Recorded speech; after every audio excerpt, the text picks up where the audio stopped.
fainting, broken ribs, leprosy, consumption, livers being cut in half, broken ribs, removing ribs to achieve a smaller waist, all said to, at one point, have been the result of corsetry.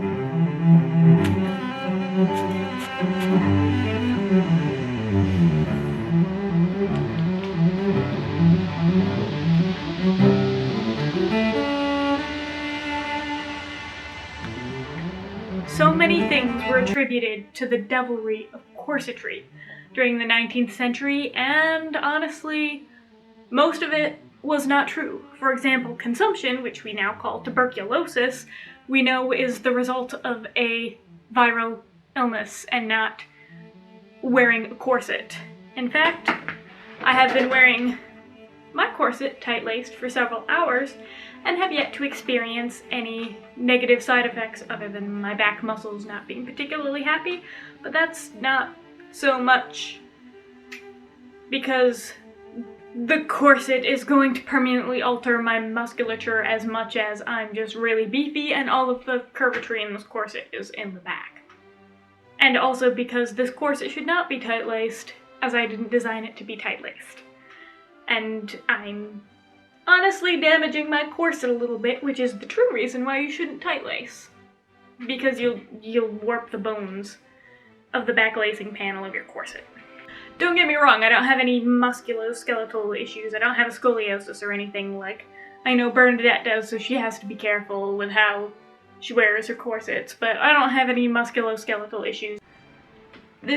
When I say corset here, I am including stays and pairs of bodies, the precursors to corsets and stays as we would now refer to them. Now, recently, the historical costuming community has done a very good job at debunking the corset myths as we have seen them portrayed on the average woman in media. Things like, oh, fainting, shortness of breath, that corsets were really, really painful whenever a corset was worn. And for the most part, all of these things that they are saying are true. The majority of women wore corsets as a combination of back support and bust support. However, those corsets were not tight-laced, as we would refer to it today. And honestly, they couldn't be. Yeah, it's true. For the majority of the history of the corset, tight-lacing was not possible. And when it was possible, would not have benefited you as a wearer of the corset. And we know that most Victorian women didn't practice tight-lacing for a very good reason. They were working and taking care of their households, and they did not have time to endure discomfort in order to achieve a smaller waist. They didn't have time for that. So in the 1850s, we start to see metal eyelets really taking off. Before that, they didn't really exist. Everyone was using just thread eyelets, hand-worked into their garments, which looks great and does achieve what it's supposed to, but it doesn't take the kind of stress that a metal grommet can. And we start to see very thin pieces of whalebone. If you look at 18th and 17th century stays and bodies, the whalebone used in them is very thick. It's compared to our modern boning, they're teeny, slim little bones, but compared to 19th century corset bones, the bones used in the 18th and 17th centuries are very thick and very stiff. While this is great for achieving a conical silhouette, it appears very flat and you can't really move it out of shape too easily. That is not conducive to creating a very curvy kind of shape. You don't get that hourglass, you just sort of get flat planes, especially when something is very heavily boned. Coming up in the Regency period, where stays, the conical sort of shape, have moved out of fashion, and we see these softer garments start to come into fashion that more just lift and separate the bust with a stiff busk in between. But those still are not corsets that you can tight lace in. Those are very soft garments except for the center front busk, and the cording that is inserted in them isn't enough to get the garment to hold its shape when put under a lot of tension. So, in the 19th century, advancements in technology were getting very, very, very thin pieces of whalebone, and this makes them more moldable so that they can start cutting their patterns differently in order to create a very, very curvy kind of shape without sacrificing the strength of the corset. So, for hardworking women working out on the farm, or in factories, or in domestic service, they still needed bust support, they still needed back support, and they wore corsets. They wore corsets for most of 300 years of history. So if you're doing things and you require peak flexibility, you can't be wearing a corset that is tight-laced, because a tight-laced corset does reduce your flexibility in terms of being able to bend forward and backward, and that's not very nice when you're doing a day of domestic service, having to pick things up and haul them around, or doing a day in the factory where you have to be able to mess with machinery very easily, or doing farming where you have to actually use the tools. I will also say that it is much more comfortable to be standing in a tight-laced corset than sitting. This isn't great. So, if Victorian women were working too hard and too much to wear tight-laced corsets, who was tight-lacing their corsets? And why were people so fervently against it? Well, it was mostly young noblewomen. Ones who didn't really have to keep house or do anything other than looking gorgeous. Think of them like the Victorian equivalent of the Kardashians. We see the Kardashians willing to endure a little bit more discomfort in order to achieve a certain look that they are aiming for. And we saw the same in the Victorian era. And this is a thing that has been happening for most of history. The angel of the house started as a Victorian ideal to separate those who could afford to have a lot of domestic service staff on and prove that they were really, really the upper class and people who couldn't afford to have a ton of domestic service staff. So the angel of the house was just this sort of noble, romantic ideal that rich women aspired to be, these homemakers who only worried about decorating their house and dressing for the next fashionable ball and didn't have to do any real housework. Or really any work at all. But what about all those stories of governesses of well-to-do young ladies forbidding them to have a waist size that was larger than their age, and all those? I'm sorry to have to be the one to break this to you, but that is antique porn. That's Victorian erotica. Yes, Victorians made erotica. The Victorians were actually, like, uncomfortably horny. And like all body modifications, eventually you're gonna find somebody for whom a body modification tickles their pickle. So now that we've established who was tight-lacing, what is tight-lacing? It sounds kind of obvious, but there are there are some discrepancies about what is tight-lacing and what qualifies as being tight-laced. I've heard things like, oh, a reduction of more than 4 inches from one's natural waist is considered tight-lacing, or, oh, your waist measurement has to be below 21 inches, or 20 inches, or 19 inches in order to be considered tight-laced. But I can achieve neither of those, because although I am shaped like a Victorian lady, it is actually just a lot of beef hiding under a layer of fat. So, more than 4 inches, less than 21, less than 24. I can't achieve any of those numbers, despite most definitely feeling like I am tight-laced right now. So, we're gonna throw those out the window and just say that tight-lacing is anything where you are wearing a corset as tighter than comfortably snug. So typically someone will wear a corset so that it doesn't move around and all their stuff is being held where they want it to be. Right now I am wearing my corset at the waist significantly tighter than I would normally wear it, and it is tighter than comfortably snug. I'm not dying, I'm certainly not going to pass out at any moment, but it is noticeably a different sensation than just wearing a corset. So I am going to have that as a working definition. So my waist right now is about 25.5 inches. My natural waist tends to vary between about 27 and 29 inches, depending on what time of day and how recently I've had any sort of carbonation in my body.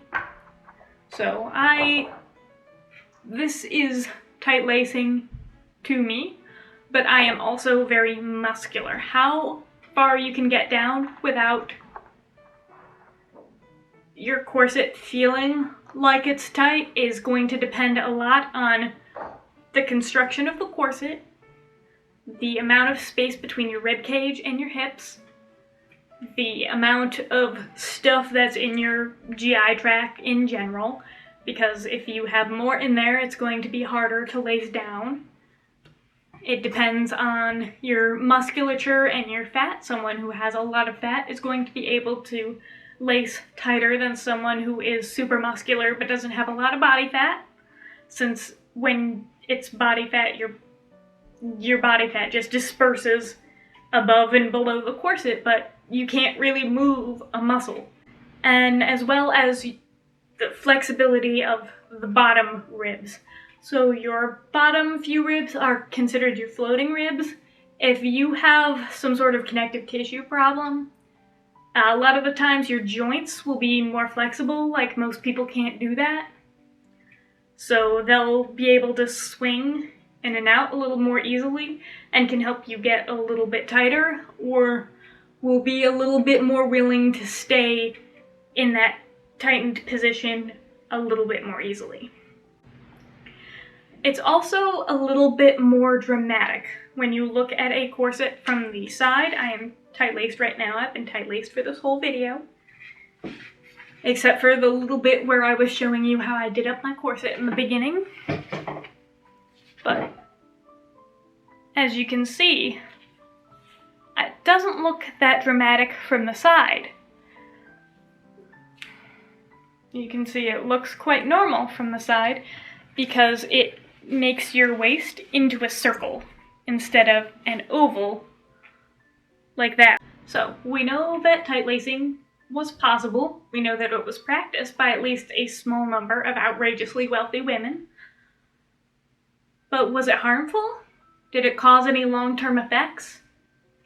How long could one do this? What sort of effect would it have on one's daily activities?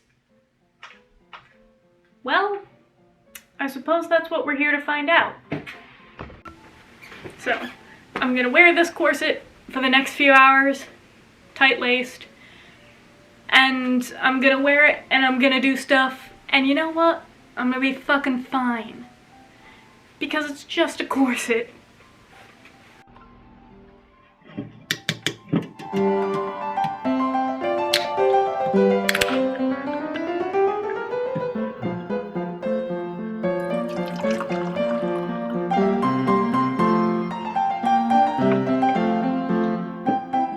Doesn't have the same ambiance as tea now, does it?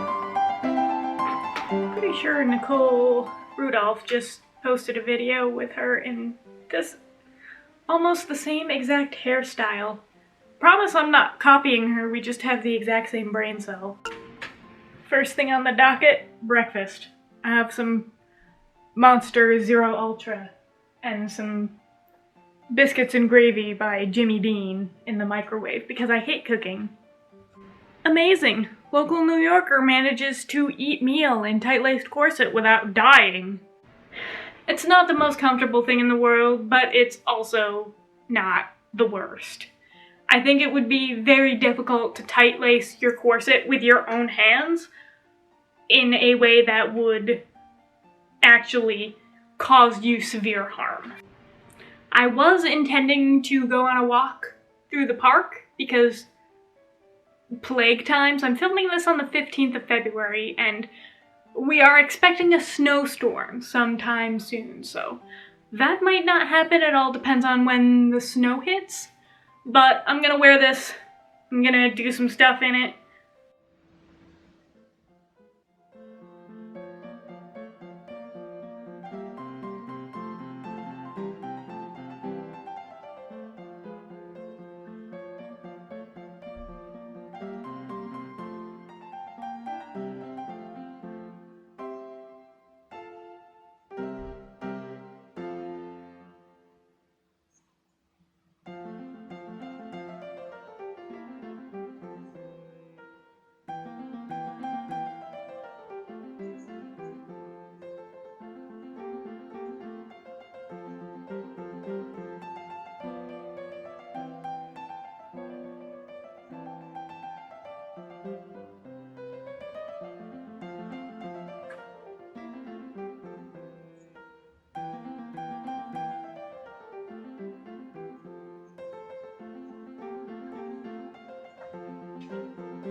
I had to stop for a couple hours because I needed to charge my camera battery because I just filmed the big talky portion of this video and I'm fine.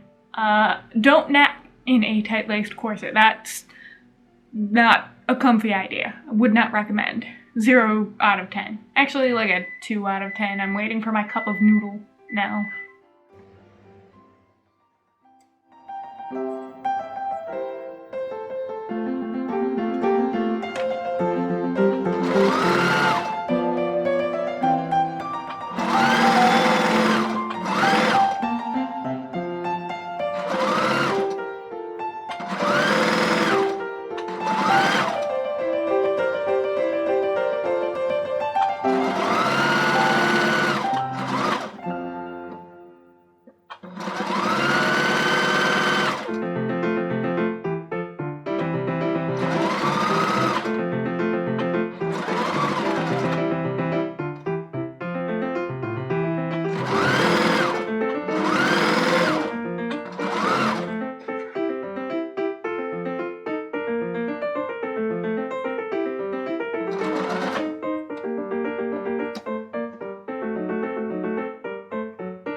Shoes before corset?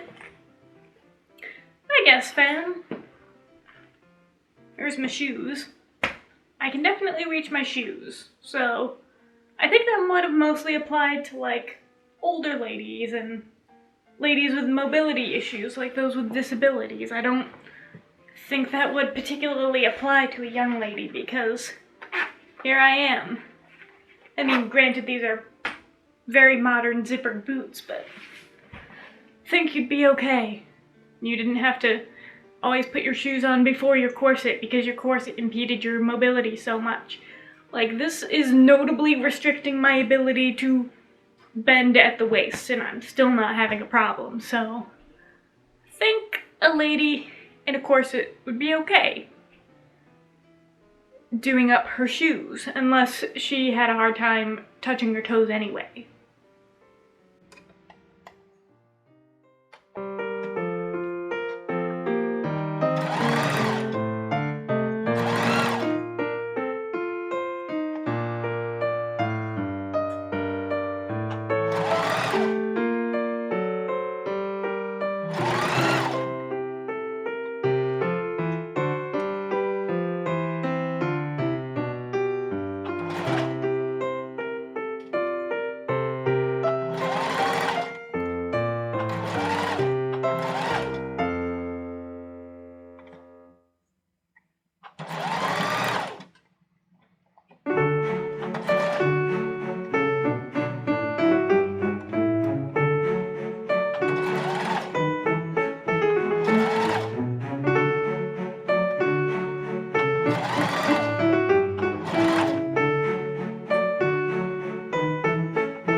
It is just about 6 o'clock right now. I have been tight-laced since noon, I think.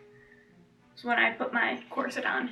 Important notes: if you are going to tight-lace, make sure you put your corset on and then slowly tighten it over time. I didn't show this when I put it on, but that is something that you should be doing if you are tight-lacing in general, because it's more comfortable.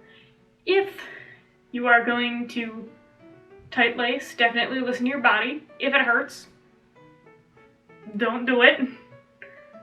Do not. Don't push to get down to a certain measurement, because you will just have a bad time. I also want to clarify that I didn't do this for any reason other than the science.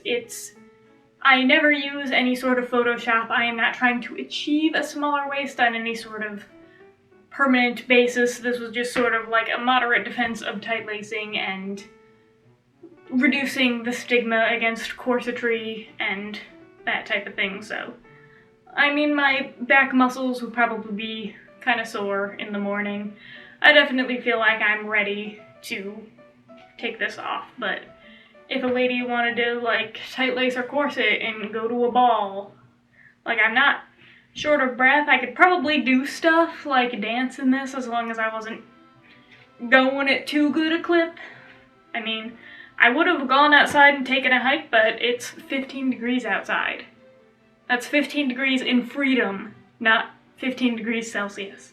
So it's really cold out there, and I wouldn't be able to show you anything because I would just be out there in my swing coat with absolute shapelessness because it is too cold.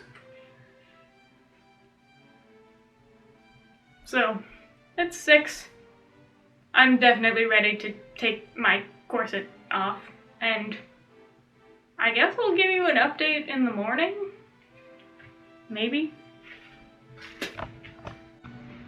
I also got 2 of my Edwardian slips put together. These guys. Which are part of the reason why I haven't posted in a while, because I'm doing 5 of these and they take a long time. And also because I have to work a lot because my boss got fired, so all of the little managers who used to be under him are working together and taking all of his shifts.